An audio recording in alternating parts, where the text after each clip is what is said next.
আপনাদের স্বাগত জানাই আমি আমার কথা শুনবার জন্য। বাংলাদেশের মুক্তিযুদ্ধের সময় সংগঠিত গণহত্যা, যুদ্ধাপরাধ ও যৌন সহিংসতায় জামায়াতে ইসলামীর ভূমিকার কারণে একসময় অনেকেই ধরে নিয়েছিলেন স্বাধীন বাংলাদেশের রাজনৈতিক পরিসরে এই দলটির টিকে থাকা কঠিন হবে।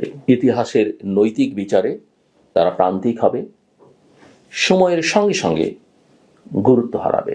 এমন ধারণা খুব একটা অমূলক ছিল সেটা বলা যাবে না, কিন্তু বাস্তবতা হলো 1975-এর রাজনৈতিক পট পরিবর্তনের পর রাষ্ট্র ক্ষমতার ছায়ায় জামায়াত আবার সংগঠিত হয় এবং ধীরে ধীরে একটি ভিন্ন ধরনের রাজনৈতিক প্রকল্প গড়ে তোলে, যার কেন্দ্রবিন্দুতে ছিল সংগঠন, শিক্ষা ও অর্থনৈতিক অবকাঠামো।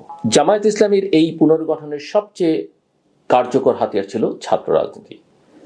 শিক্ষা ব্যবস্থার দুর্বলতা, রাষ্ট্রের নজরদারির অভাব এবং আদর্শিক শূন্যতার সুযোগ নিয়ে ছাত্র শিবির ধীরে ধীরে বিশ্ববিদ্যালয়গুলোতে প্রভাব বিস্তার করে। তার মূল দল রাজনীতির মঞ্চে সীমিত থাকলেও ছাত্র সংগঠনটি সাংগঠনিক শৃঙ্খলা, ক্যাডার ভিত্তিক নিয়ন্ত্রণ এবং দীর্ঘমেয়াদী পরিকল্পনার মাধ্যমে একটা শক্ত ভিত্তি তৈরি করে। বিশেষ করে গত 15 বছরে এই ভিত্তি পর্দার আড়ালে অনেক বেশি শক্তিশালী হয় এবং সময়ের সঙ্গে সঙ্গে সেই ভিত্তির উপর দাঁড়িয়ে জামায়াত আজ রাষ্ট্র ক্ষমতায় যাবার আকাঙ্ক্ষা প্রকাশ করছে এবং নিজেকে সুশাসনের বিকল্প হিসেবে উপস্থাপন করছে। এই দাবির মূল যুক্তি হলো তারা দুর্নীতিতে জড়ায় না, চাঁদাবাজি করে না। কিন্তু প্রশ্নটা এখানে আর্থিক লেনদেনের সীমা পেরিয়ে যায়। বাংলাদেশে দুর্নীতি বলতে আমরা প্রায়শই নগদ অর্থের লেনদেন, ঘুষ বা কমিশনের কথাই বুঝি, অথচ রাজনৈতিক বিজ্ঞানের ভাষায়, আমি রাজনীতির ছাত্র, রাজনীতি বিজ্ঞানের ছাত্র, ভাষায় দুর্নীতি একটা বহুমাত্রিক ধারণা। ক্ষমতার অপব্যবহার, স্বার্থের সংঘাত, প্রাতিষ্ঠানিক পক্ষপাত, মেধা উপেক্ষা করে দলীয় আনুগত্যকে প্রাধান্য দেওয়া, এসবও দুর্নীতির রূপ। অনেক ক্ষেত্রে এগুলোই রাষ্ট্র এবং সমাজের জন্য বেশি ক্ষতিকর, কারণ এগুলো দৃশ্যমান নয় কিন্তু কাঠামোগতভাবে দীর্ঘস্থায়ী। এগুলো অত্যন্ত সুদূর প্রসারী প্রভাব ফেলে। এই জায়গাতেই জামায়াত শিবিরের রাজনীতির একটা মৌলিক সমস্যা স্পষ্ট হয়। তারা রাজনৈতিক দল হয়েও একটা সুসংগঠিত ব্যবসায়িক কাঠামো গড়ে তুলেছে। ব্যাংক, হাসপাতাল, শিক্ষা প্রতিষ্ঠান, কোচিং সেন্টার সব মিলিয়ে তারা একটা রাজনৈতিক ব্যবসায়িক কনগ্লোমারেটে পরিণত হয়েছে।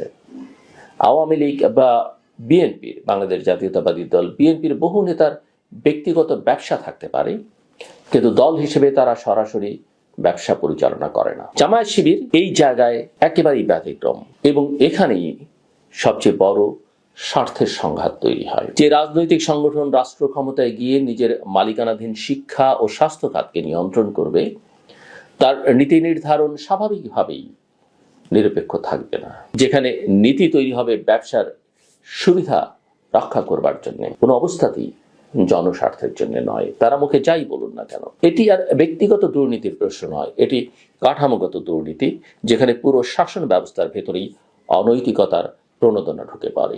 শিক্ষা ও স্বাস্থ্য যেহেতু কল্যাণমূলক রাষ্ট্রের মূল স্তম্ভ, সেখানে এ ধরনের স্বার্থের সংঘাত রাষ্ট্রের নৈতিক ভিত্তিকেই দুর্বল করে। বিশ্ববিদ্যালয়গুলোতে শিক্ষক নিয়োগের ইতিহাস যদি আমরা দেখি, তাহলে এই প্রবণতার বাস্তব প্রভাব দেখা যায়। শুধু তাই নয়, যখন 2001 থেকে 6 সাল পর্যন্ত জামায়াতের দুজন নেতা মন্ত্রী ছিলেন বিএনপি জামাত জোট সরকারের সময়, সেই দুজন ঘুষ লেনদেন করেননি।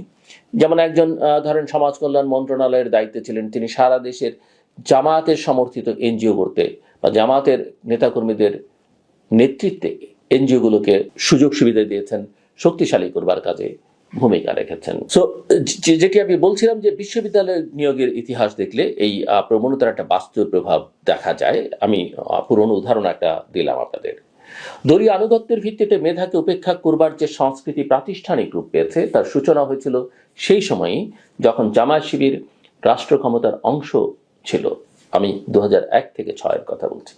এখানে হয়তো সরাসরি অর্থের লেনদেন হয়নি, কিন্তু জনস্বার্থ ক্ষতিগ্রস্ত হয়েছে এবং প্রতিষ্ঠান দুর্বল হয়েছে এবং দীর্ঘমেয়াদে জ্ঞান উৎপাদনের ক্ষেত্রে সংকুচিত হয়েছে। একটা কথা চালু আছে, দেশের একটি পাবলিক ইউনিভার্সিটিতে একই সময়ে কিছু শিক্ষক নেওয়া হবে, সম্ভবত 6 থেকে 8 জন শিক্ষক, এবং একই সঙ্গে 400 কর্মচারী, দ্বিতীয় শ্রেণীর প্রথম শ্রেণীর কর্মচারী নিয়োগ হবে। ক্ষমতায় বিএনপি এবং জামাত, ভাগ করবার প্রশ্ন আসলো কে কতটা, কার কতখানি প্রভাব থাকবে।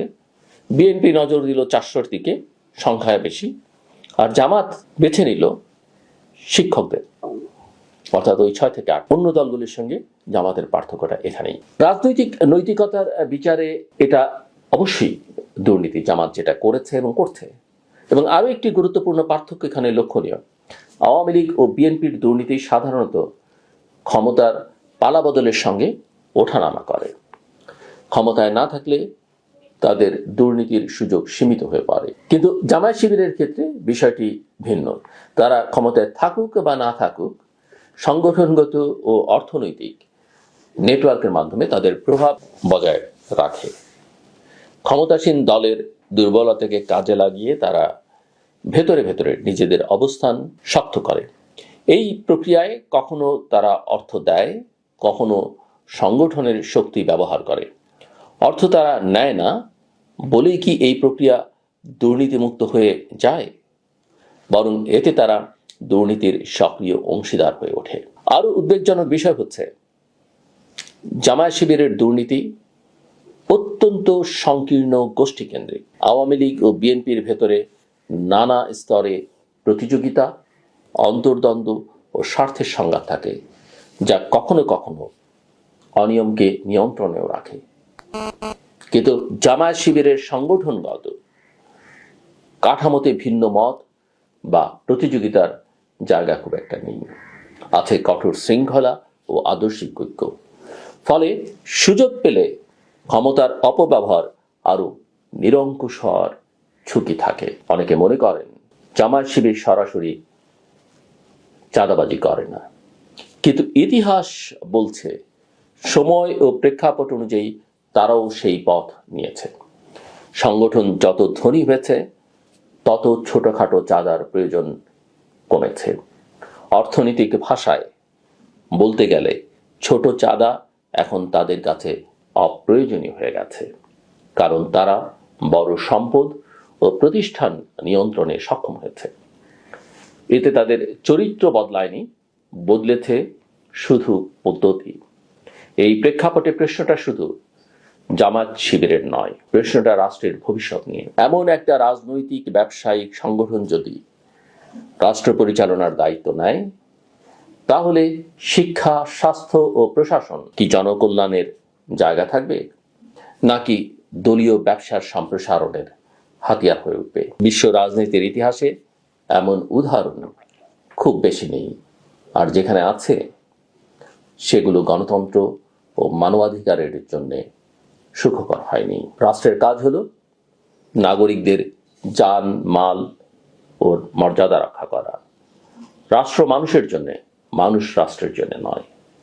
যে রাজনীতি এই মৌলিক সত্যকে আড়াল করে ক্ষমতার নামে সংগঠন ও ব্যবসার স্বার্থকে প্রাধান্য দেয়, তা শেষ পর্যন্ত রাষ্ট্রকেই দুর্বল করে। দুর্নীতি মুক্তির স্লোগান তখন নৈতিক অবস্থান নয়, বরং ক্ষমতা দখলের কৌশল হয়ে দাঁড়ায়। আজকের বাংলাদেশে তাই সবচেয়ে জরুরি প্রশ্নটি হলো, আমরা কি দুর্নীতিকে কেবল টাকার অঙ্কে মাপব, নাকি ক্ষমতার নৈতিক ব্যবহারের মানদণ্ডে বিচার করব? এই প্রশ্নের উত্তরই ঠিক করে দেবে ভবিষ্যতের রাষ্ট্র গণমানুষের হবে, নাকি একটি সুসংগঠিত গোষ্ঠীর নিয়ন্ত্রিত প্রকল্পে পরিণত হবে। আমার কথা শুনবার জন্য আপনাদের অসংখ্য ধন্যবাদ। আপনাদের সবার জন্য শুভকামনা।